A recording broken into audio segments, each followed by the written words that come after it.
Welcome to the Give Back Lab. I'm your host, Daniella Grande. You've entered a space where bold voices, real stories, and unfiltered conversations come to life.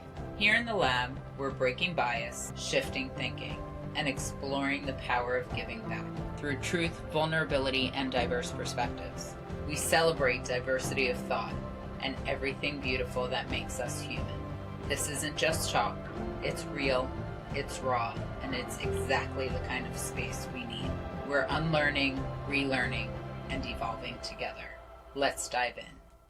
Hi, everyone. Thank you for joining us today at the Give Back Lab. Today, it's my honor to welcome our guest, Pankaj Chawla, who's here with us today to talk about the amazing work he does with small and medium-sized businesses, helping them to scale faster and grow. And in this market, in these times, ever-changing times of technology and business and who needs what when, this is a very opportune and exciting conversation. So thank you for joining us. So happy to have you. Thank you, Daniella. So tell us a little bit about who you are. What do you do? How did you get here? What's your journey? Give us some information and some insight. Okay, sure. So, I'm Pankaj Chawla, as you know. I work as business strategist for small and medium enterprises. What background I have is I had a corporate experience of little over 2 decades, working with brands like Barclays, Virgin Mobile, Airtel, and others.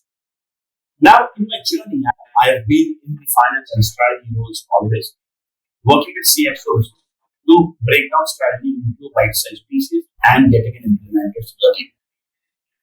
What happened really is, while we are in the corporate boardrooms, we can really work with strategies and get them implemented.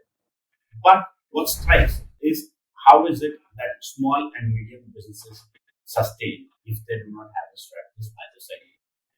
Which happened to be the case when during COVID times businesses started to fall down and close. Now, with that experience of seeing businesses getting closed, I realized that this is something that needs attention of someone, and why it could not be me. So I had left my job at Barclays, where I was vice president finance, and started working on what I can do for small and medium enterprises who could not afford a strategist like me on a full-time basis just because of budget constraints. Whereas companies like Barclays would get n number of Pankaj Chawlas whenever they want to, just because they have big pockets. So I started to build on this business concept of how do I bring these strategies to masses, and that's where we did the industry understanding of how and what functions well and what does not. With that analysis came the insight that this actually needs a thorough step-by-step process where you can give the consulting to the companies, have a team who could execute that, and then deliver it on the KPIs so that small and medium enterprises can also think long term. They can also look at their business 5, 10, 15, 20 years down the line, which obviously the companies have. So by this thought, we launched this organization called MSME Strategy Consulting, which is micro, small, and medium enterprises. Just to share with the audience, micro, small, and medium enterprises is a term coined by United Nations General Assembly. This is to recognize the contribution of small and medium enterprises in the respective economies' GDP, which ranges from 30 to 50% of the total GDP. And in order to really celebrate that, there is an International MSME Day, which is on 27th of June every year. So, in normal parlance, we call it small and medium enterprises, but that's how United Nations call it. So yes, so that's how I've reached here, Daniella. I hope this clarifies. Yeah, no, that's great. I love it. So it brings up so many questions, right? And I can identify with this because in my shift from corporate into fractional, Right. So do you consider yourself fractionals, like fractional business strategists that work, you come in, you roll up your sleeves, you're part of it? Or do you consider yourself more of an advisory consulting kind of organization? Because I see them very differently, right? I see fractional as literally skin in the game, working side by side. You may even, I have some clients where I manage some people for them. So it, is it consulting advisory, or is it more in that fractional embedded space? So it is fractional embedded space because without the fractional skin in the game space, the strategy may remain just on a piece of paper for small medium enterprises for two reasons. One, the owners of the small businesses will not have time themselves to get into the strategy and execute it. B, they will not have resources enough who could think strategy like strategy and then execute it for them. So they will struggle. And if even if they get an executionist by their side, there has to be someone guiding them regularly, which is not a profitable venture for them or not a profitable expense that they could do, which has a good ROI. So what we do is we come as a fractional team because full-time people will not be able to afford us. Fractional team comes in, we give them the strategy, we give them the team to execute it, and we deliver them on the KPIs that get defined right at the start of the game. Right. Okay. So it makes much more sense for them, and they can see the real ROI of engaging with us. So, can you share with us one or two like real examples of where a customer that you have was struggling, where you guys came in, how you executed, and where it is now, just for the audience to really understand in practicality, what does this look like? Yeah. So I'll give you an example. There is this one e-commerce merchant who sells on platforms like Amazon and others of the world the product that they sell. Now they have this problem of not having to get enough profitability in their business and always struggling for money. When they came to me with this problem, my first thought really was, why would you struggle with money for a business which is majorly cash driven, right? Someone would shop on Amazon and pay upfront, right? Right. Maybe in a day or two in bank account. So we started to understand what is their business, what is that they do, how is it that their operations are mapped. And we figured out the problem was not cash that they had in the bank account. The problem was the operations and the way they manage the operations.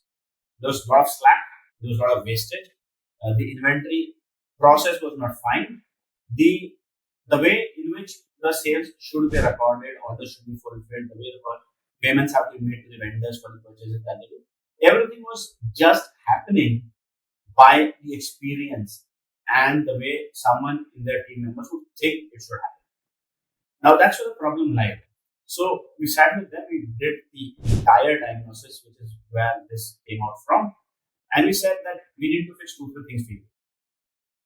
One is, how do you purchase? How do you store, which is just inventory warehousing? How do you sell, and your collection times and payment times? So we divided this assignment into 3-4 parts, and we gave them this strategy for each one of the items which are critical.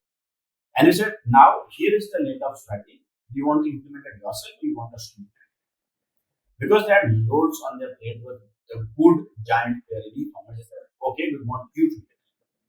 So we had a team sit with them, understand what they have been doing. We started documenting each and every step that people perform. Map it on a piece of paper and tell them that these are the non-value-add steps that you do in each of the stages. And if you could eliminate the non-value adds, the entire process becomes efficient. Right. So then we had team members doing their mapping them down, helping them eliminate each of the steps, getting things done from them over a period of 4 weeks so that they imbibe it and they put it into practice in day-to-day life.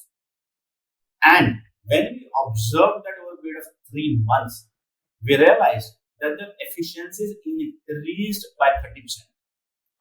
Now, a 30% increase in efficiency has a multiplier effect on increase in revenue and the profitability. So eventually, they had a profitability increase of 45%, and then it gave them scale to now grow faster. We've been working with them for last 2.5 years. Initial 6 months, they achieved this. Now they are 7x of the revenues that they had when they started. So it's a journey which starts from a piece of paper, just strategy, having discussions, brainstorming, diagnosis, and then delivering, and then making sure that you give them the value that they want. Thank you for sharing that. I want to understand, when you work with these companies, with your clients, do you find that the reason and the value add to bring you in is because they can't self-serve, right? Why are they not doing it within, aside from having resources to focus on this, right? But from a management thinking, diversity of thought perspective, where is it that you feel that you guys are coming in and adding the value beyond the work? Yeah. So what happens is, all these entrepreneurs, owners of small medium enterprises, they are so engrossed in their day-to-day lives, business lives and personal lives, that they cannot see their business from distance. Because they are into it, they actually end up working in the business and not on the business. If you work in the business, then you just make sure that things don't fall off the cracks. You make sure that the operations just continue. When it is only when you work on the business, you see that yes, my business is stagnant, it is growing, it is not growing, what's happening wrong, what's happening right. So that's the perspective we bring in. And at the end of the day, we're all human beings, right? We think emotionally first and business second. But while you think emotions and you think business, it is very important to, make a path which amalgamates the two, so that it's a win-win for you, for your employees, for your vendors, for your customers, because everyone around us is human being, male or female, right? So we bring the perspective which makes that equation win-win. Like, for example, one of the entrepreneurs I met, he said, Pankaj, I am running this organization for good 40 years. Average life of my employee in the organization is 15 years. So they've been very, very committed and loyal to the organization.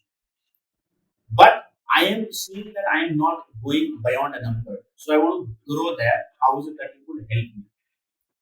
And I said, while I respect the loyalty part of the employees, which is very important, but are you giving them the tasks or the role which is challenging enough for them to go to the next level?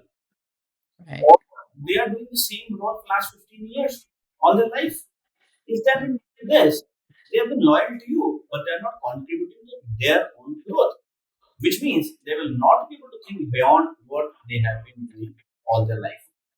Now, Right. you need to change the situation. It is not that you are going beyond your aspirations or you are doing something wrong to the employee by asking to do more.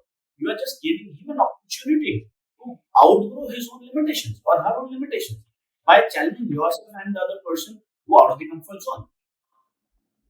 And when they start to think about it like that, then they start to say, okay, yes, now I understand why my human resources department was a problem or my sales was a problem, because I never challenged them. Because I gave them comfort zone, they are working in their comfort zone, and my organization is bad. Right. Then we deliver this strategy of taking the entire organization together to the next level, not only the owner of the business. It is not that the turnover has to go 2x or 5x or 10x. It is the employees who are loyal to the organization, who are there working. Their growth will mean organization's growth. Because, see, at the end of the day, we look at organization as a function of people, resources, systems. And when I say systems, procedures, and then the tech side of it. So if you take the entire thing up, then the organization will uplift on its own. The matter is that what lies in the execution. Right. Right. If you Right. are, it will deliver the results. I absolutely agree. I say a lot to founders and CEOs of organizations in the same kind of small to mid size. I find that the only time that growth or focused growth, we'll call it, is prevalent is when money is tight or something, right?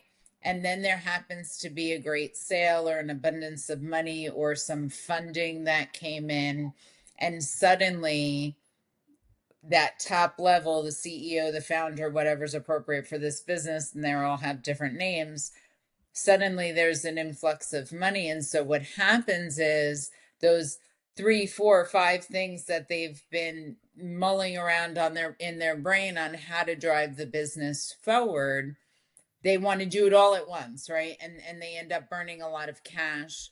And a lot of the reason that they can't move business forward, I agree with you, is because we operate, the train is on the tracks and it's chugging just along and everything is fine, and that whole if it's not broken, don't fix it kind of mentality. But without uncomfortable and without challenge, you will be successful. You totally could be, but it affects velocity, it affects the amount of success, that level of success. So I understand exactly what you're doing. I do the same thing with my clients, right? I challenge them first to look inward, right? Let's look in and see what we're doing. Let's look at the other problem that I find, and I'd like to talk to you a little bit about, is technology. Sometimes people think, oh, bring in the technology, we'll buy the best in class technology, we'll bring that in. And I often say to them, okay, so now you have a Ferrari, but you really have a Hyundai engine in this beautiful Ferrari, because there is no way that you're going to take advantage of all of the features that this has. So you're paying expensive licensing costs, you're making systems and processes more complex. For what purpose? The beauty of saying that I have this Ferrari, or you have this Ferrari with a Ferrari engine in it, but you have no money to put gas in it to get it anywhere, right? So it's about having right size, right fit, but also what I love the work that you do is the strategy to grow to where you need to go, right? Just because this particular thing is right size, right fit today doesn't mean that I can't evolve with it or evolve to another thing, right? In technology, you can evolve and shift platforms strategically if you Absolutely. know that, right? As you grow. I can use QuickBooks today and evolve to Salesforce in 5 years or 3 years, right? You can be very strategic. And so this is how you help your customers, right? You sit and you work with them and you say, here's where we are today. So Yeah. I understand that, because that's exactly what I do. I don't have a playbook. Do you have a playbook? So I am not a believer of having playbooks and models in place because there is none which fits all. It's Yes. all individual problem statements that we address, and every individual problem statement is unique. So you have to have Yes. unique solutions for that. Yes, Like I for example, agree. like for I example, agree. I love it. I love it. Um, that's so what I say all the time. I'm antithesis to the so to say models and playbooks for that matter. Yes. Yeah, I think that playbooks are just, and I came out of management consulting, right? So I understand the beauty and the prettiness and the whole lipstick on a pig, right? I believe that playbooks have a place in certain situations, but in reality, Playbooks, I think, actually handcuff you in so many ways because they put up silos, they put up guardrails. It's the Bible, if you will, right?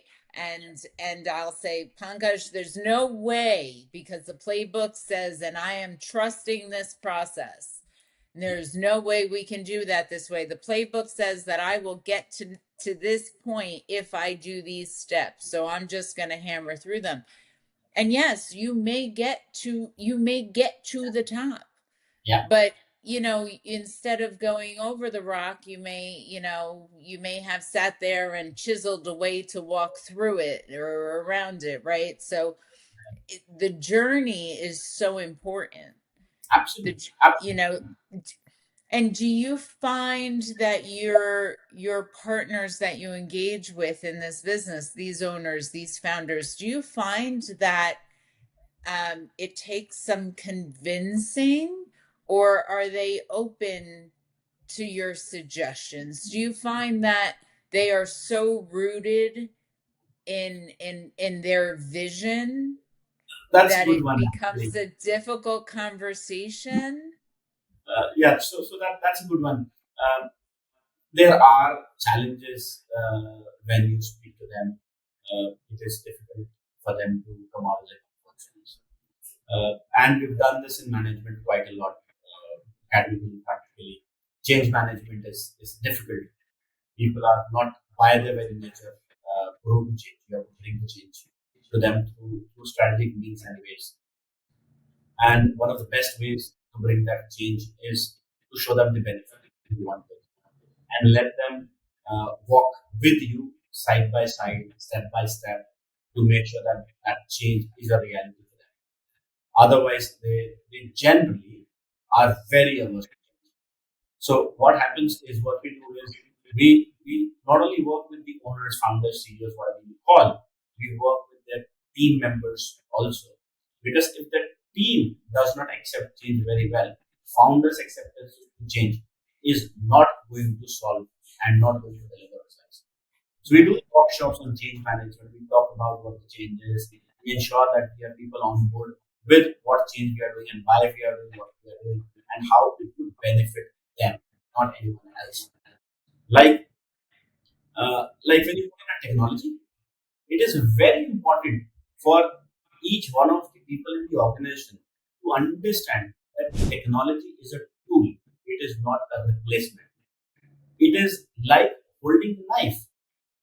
If you hold the knife the wrong way, then it will hurt your own self. So it is better to know how to hold the knife so that you can execute that tool better for the advantage of your business. So the first thing that we do in any technology implementation is we tell them it's a tool, how it is a tool, how this tool should be used, and how this will benefit you in your roles. It is not going to replace you. It is going to equip you to do better, do more, Yes. add more value to the business. And that's how Right. the business will grow, and they will grow eventually together with the business. So that's the change that you bring in gradually by educating people. On your earlier example that you're giving, I had a analogy to share.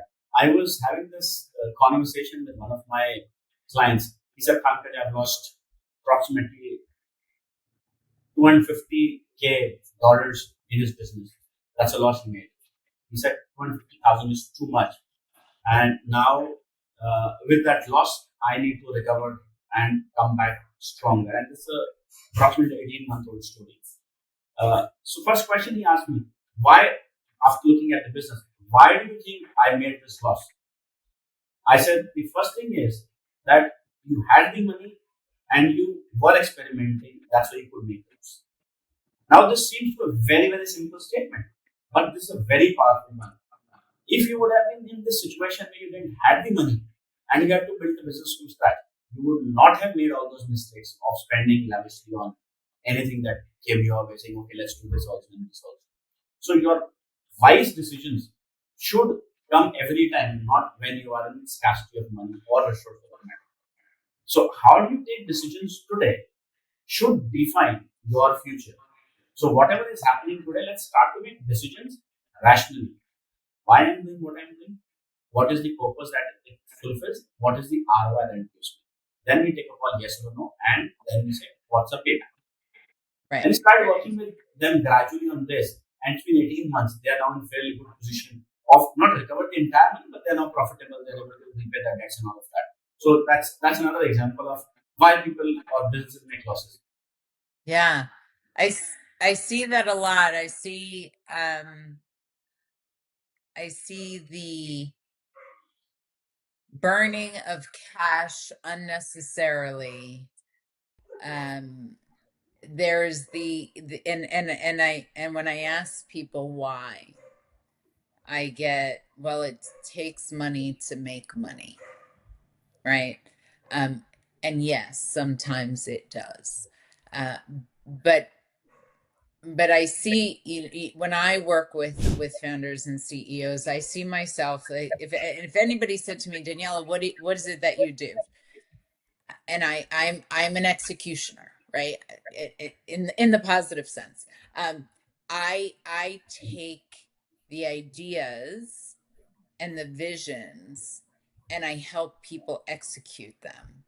That sometimes requires me having some very hard conversations with people to bring them back down to earth a little bit, right? Because sometimes they have these visions of these unicorns flying through the air, Yes. and it's almost an impossibility, right? I have 25 years of experience working in a global enterprise where just because technology said you could do something, the fact that you work globally and you have government contracts, whatever, from a compliance perspective, you actually cannot do it, right? So it's getting people to understand what actually can be executed technologically and how that falls from a compliance standpoint. And then after you sort that all out, the dose of reality, right? Yes, we can do this, but you need to hire 50 more people to do that because of manual processes, or you need to do XYZ. How do we grow to that? So I have a lot of these hard conversations. Do you find similar kind of issues where it's a compliance technology, that old saying of the tail wagging the dog kind of Yeah. a thing? Um, Yeah, we have that conversation a lot. A lot. yeah. And how do you see AI playing into this? Because that's the other thing I see. I see a lot of people saying, well, we can get AI to do that, and I can save, I can not hire 5 more people and get AI to do that. Um, and so yes, to some degree, and in some cases that is possible, but not in every case. So what are you seeing in the AI space right now? So AI is an interesting space to be in. It has got immense possibilities. The space where I see AI contributing is and contributing a lot is AI in the back office work, AI in the supporting tasks, AI ensuring that some reports are made, some emails are drafted, and using it as a tool to give you analytics for you to take better decisions. That's the space where I see AI has got immense possibility. While the others, which is front office, facing customers and clients, that's also an opportunity. I see a lot of companies coming in with AI agents and all of that, bringing in saying you can have your sales force move by AI agents and stuff, which is a good product. But for long-term growth of business, I don't see AI as a success in there as much as it would have been in the back office. And the reason I say it is, if you make transactions with humans and not machines, you get sold on emotions. You get sold on value that the person is promising. You do not get sold on a script which is being read, or you don't get sold on a code analytics which is working at the background and then giving you a scripted answer. Say, okay, with this question, this is my answer.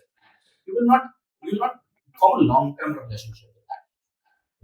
And businesses today we may say that we have seen businesses having an age of on an average 5 to maybe 12 to 15 years. But historically, Businesses have had age of over 30 years. The bank which I used to work for was 325 years old that time. The organization in India that we see are on an average 60 to 70 years old. The Right. lot of organization you see in the US and the UK also, they are good 40 plus years if they're carried on well. And all that is happening because relationship is being carried on. You do not transact for money. You transact for money because you trust someone. And that Right. trust will always lack. Right. No, and that is a beautiful statement, right? It is, at the end of the day, it is all relationships and trust and looking somebody in the eye and having that feeling of trust and belief in a person to deliver. So I agree. I think that there's beautiful things that we can do with AI. I believe that, it is the industrial revolution of today, if you will, right? Whoever thought the horse and buggy would be out of business, and now we're driving cars, right? It's the industrial revolution of today, and we will continue to progress. And who knows in 20 or 30 years what we're talking about in the industrial revolution of that era is. So what I'd love to hear from you, some words of wisdom to founders, CEOs, people in these medium-sized businesses that can encourage them to look inward and be a little bit introspective, to help them decide, maybe I should be seeking for help, right? Not that it's okay to feel vulnerable, because essentially that's what you have to allow yourself to feel, right? You have to feel vulnerable to say, I've gotten to a point where I'm growing, and that's great, but it's maybe either a steady or slow growth, and I'd like to accelerate, and I'd like to shake this business up, open up a new channel of revenue, whatever it is. I need to think bigger, and I need a partner to help me do that. What kind of advice do you give people to encourage them to think like that, right? From your experience, what would Yeah. you say to them? So the first thing that we try and understand is the fears that they have, because a lot of their conversations are only fears, and out of that fear they look at how is it that I can at a fast pace overcome that fear in terms of growing my business so that I can lose out to competition, in terms of lowering my cost because I should not lose down on not having money in the bank. So try and understand fears of them. Once you understand the fears of them, then there's one common thing, and irrespective of who the business is, how big the business is, the only way to solve a problem is to look inwards. It is said, in is the only way out. If you don't look inwards, you'll not be having a way out to any problem because the solutions lies there only. So when I say in, then I help them look at their business from a distance and look at each of the functions, each of the processes, what is causing them problem, where is it that they want to go, what's the goal post that they have. Maybe they may have a long term goal of doing something 5 years down the line, they may have a short term goal of 1 year or 2 years. Whatever is their goal and whatever is the situation now, we help them bridge that gap Right. by looking inwards and defining what is stopping them do what they should do in order to reach their goal. Now, when you have that tough conversation with them, initially, obviously, there will be resistance, but gradually, when you bring them into comfort, they will start to talk about what is it that's bothering them, what is it that they feel they are lacking, and then we start to solve it through means which are more scientific, through means which are more driven towards a goal, not an emotional statements to have. Like, for example, I always tell this to my clients, and I call it a Pankaj Chawla mantra of success. It is that if you want to achieve it, you have to measure it. If you Yes. cannot measure it, you cannot achieve it. Right. So everything I bring to them is to measure, and measure. Because Yes. you do not take decisions through the gut. If you take decisions through the gut, then it will always, if not always, most of the times, it will not be an ROI driven decision. Because Right. that's what business is for. You will take care of the emotions, you take care of everything, but it has to be driven by a target, by a goal. Right. So, in terms of your question of words of wisdom, probably in is the only way out. Measure it, then achieve it. Then it is, if you want to take everyone together, then you have to have the goals of entire organization tied together to the vision of. Yes. These are the three things on which the foundation is laid, and then obviously you execute it relentlessly on day-to-day basis, and then get to deliver. So I have a question for you on measurement, because I love that. I'm a data-driven thinker, right? So I combine data and human psychology when I look at organizations, because both of those things are extremely important, right? And I find that most organizations do one and not the other, or maybe neither, because they don't actually want to see, right? So what are the most important measurements that you find, right? And do you find that they change over time, or these are the solid metrics you should be measuring for success, right? So for our audience listening, if they're not measuring these metrics, they should start now. What are those important metrics that you believe in? Yeah, so matrices are of two types. One which are fixed, non-negotiable, you have to measure it every time in your business. There are certain which will change over a period of time as your business grows. There will be certain which will get redundant, and there will be certain which will come to you. But the important measures that you should have in your business are, first of all, what is your leads pipeline? You have to measure that every time. For that, you have to understand what's your funnel. Right. So your funnel gets you the pipeline, your pipeline gets you the customer. Your customer is your revenue. Right? If you were to look at a business, then it has got revenues, cost, and then profit. Related to that is cash flow. So for us to target the revenue, you have to look at the funnel and the pipeline, the conversion rate. What's the average value at which you charge your customers, the average selling price, average value of the service that you provide. The number of customers multiplied by your selling price is your revenue. Right. So this is an important chain to follow to ensure that you have a good top line. If you have a good top line, then you need to look at your cost side. Costs generally are of two types. One is called the variable cost, and the second is called the fixed cost. Fixed are your estate costs, your technology, etc., which are there to an extent fixed, to an extent semi-fixed. But that's your minimum amount of money that you need to earn so that you pay this cost. So you need to bifurcate your cost in that.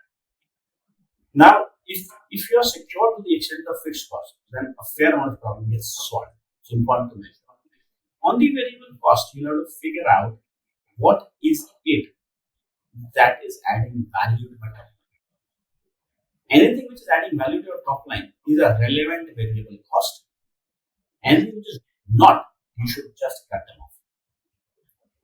So within this, you have to identify that. And with the variable costs in hand, which are relevant, not relevant, or important, not important, then you see how many times of the variable cost is your revenue. So if your variable cost is, let's say, 20, your revenue is 100, then it's 5 times. So that could be, depending on industry, that could be a good situation you have, that could be a bad situation you have. Then you say, okay, with the balance 80, I need to fund the fixed cost, I need to fund other costs and overheads and all of that, and then what comes to my pocket. So this cost is very important. If you're a manufacturing organization, then your cost will have a criteria of which is cost directly related to production, which is called cost of goods sold. That's a Mm-hmm. criteria for you to get into the gross profit margin.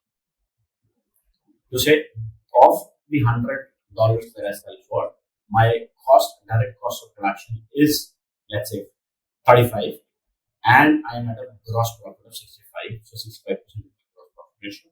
And then I start with the labor expenses, salary, the state cost, the registration, etc. And get to net profit, which is an important metric to say, of the 100 I earn, do I have 25 in a pocket or maybe 5 for that? Then that gives you the financial parameters of how you're faring. But the story does not end here. The important parameter, and that's for small and medium businesses, is cash flow. You may have $100,000 worth of business, but if that is not converting to cash, it is not having any value. Because your payables are stacking up, you have to pay them. You need funding to pay them. And if let's say your receivables are getting paid in 120 days, 90 days, and the payables are in 30 days, 45 days, 15 days, depending on which business you are in, which geography you are in, then you are at a deficit Right. of about 75 to 100 days. For you to fund this, you will have to have some balance in the bank. Now, small and medium enterprises do not have this enough. And that is why the success rate of business starting is about 25 to 30%. Because they do not focus on the cash flow. They do not Yes. care when the money is coming in, when it is going out. Right. Even if they do it very late in the day for them to survive. And most of them who do, they do cash flow for the period that they are in. They do not do the forecasting for next 8 to 12 months, which is where they see the light of the day. You say, okay, now I have got funds till 2 months down the line or 12 months down the line. So these are critical parameters for people to see, plan their business. If they can look at it, structurally and candidly, I think the success rate of 25% in the business can go easily up to 60-65%. And if we have done that by our experience in the last 5 years, the number of companies who come to us, their success rate is much higher than the industry success rate. Just because we have been able to tell them what is relevant for your business, what KPI to make, what not, and how. Right. So these are essential ones, and I can go on speaking about it for the entire day of what's relevant, what's relevant, what is not. But these are No, I think that's great insight. I really appreciate. This has been a fantastic conversation. I would love to understand from you in, just these last few minutes of closing, where do you see your business going, right? You came from corporate, your journey. I want to focus on you for a minute. You came from corporate, your journey, you decided there was this path, this need, and you have gotten into this. Where do you want, what is your vision for your space? How do you see your evolution? Okay, that's an interesting one. So we look at solving for small and medium enterprises in an organization, primarily based out of India.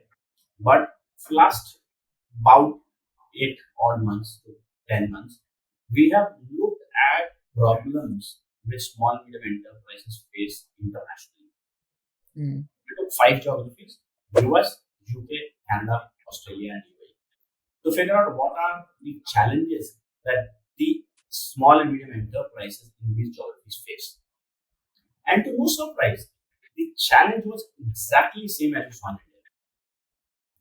Same problem of single person business, same problem of having to stitch the things together, ensuring nothing falls off the tracks. Today, if my receptionist hasn't come, I sit on the reception. If someone in the back office is not there, I'll probably do that. If customer care executive is not there, I'll pick up the phone and answer the questions, etc., etc. So problems are entirely exactly the same. So what we did is we launched our services internationally.